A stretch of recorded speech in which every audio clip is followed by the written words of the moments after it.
Sip, sip, what's going on? It's Monday. Monday Madness this weekend was crazy. Uh, this weekend was really crazy. You know, it started out with the NFL draft.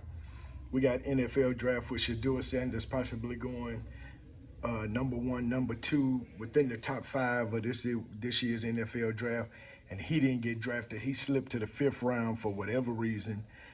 We all know what it was because they telling him that he needs to calm down. He needs to not be so cocky. Then his daddy was on public TV, on national TV, saying who he would not let him play for because he knew that their program didn't it wasn't going to foster a young quarterback in this maturation process. So they're hating on him. And then to top it all off, the kid from the Atlanta Falcons offensive coordinator, his son, pranks Dion Shedeur and acted like he was the head coach for the Saints, and then said, "Well, you got to wait a little longer."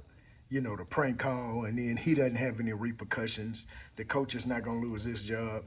Then we got this apparently Kevin Gates done meddled in Savannah and LeBron James's marriage and saying that he don't like the way that she look at him, and LeBron, you know, responded with, we don't worry about peasants."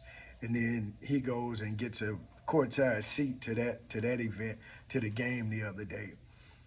Then here in Houston, locally, if you ever visit Houston, you know about Almeida, Turkey Leg Hut, 5015, where apparently, allegedly, Lynn paid people to blow the thing up or pour gas on it, you know. So he was arrested. Instead of paying Stephen Rogers, he was part owner. He was a third owner with Lynn and his wife. And then so they were gonna buy him out. So they gave him 600 G's. So they still owed him 900,000. So instead of him paying the money and standing on business like he always say, he just paid some boys to blow that motherfucker up. So they poured all this gas and they had this big fire. You know, that's the other thing. Then Slim Thug apparently, how does Jay Prince get everybody's shit back? You understand what I'm saying? He couldn't get the Texans a lineman, but the Texans did offer a lineman. He went undrafted. They paid him some money, $250,000. They got it on the low. So maybe this is a new thing with the NFL. We don't drop the top players.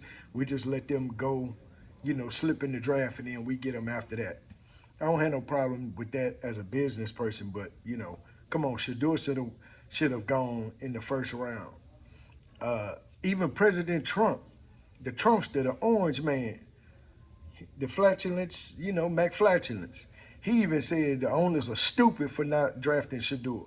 But hopefully Shedeur used that as some energy, as some fuel to come and do these boys.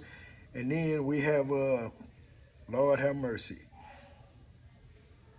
Uncle Shannon with this little 19-year-old. He 55, 56, 57, and jacking around with a 19-year-old who, after the text message came out, she said that I want you to put that big black baby in me. Uh, you're going to have to pay me $25,000 a cheat. What the hell, is Uncle Shannon just a country bunking? Man, she was telling you, already knew what it was, bro, and you got caught up in that shit. And then saying, you know, they released the video, the audio saying that big black man chokes little white girl, chokes white woman. Man, come on, dog. That's a goddamn shame.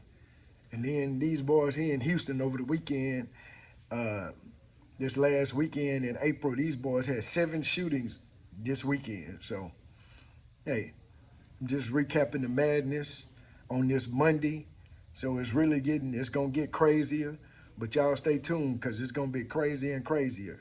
So that's all I wanted to say, Sip Sip.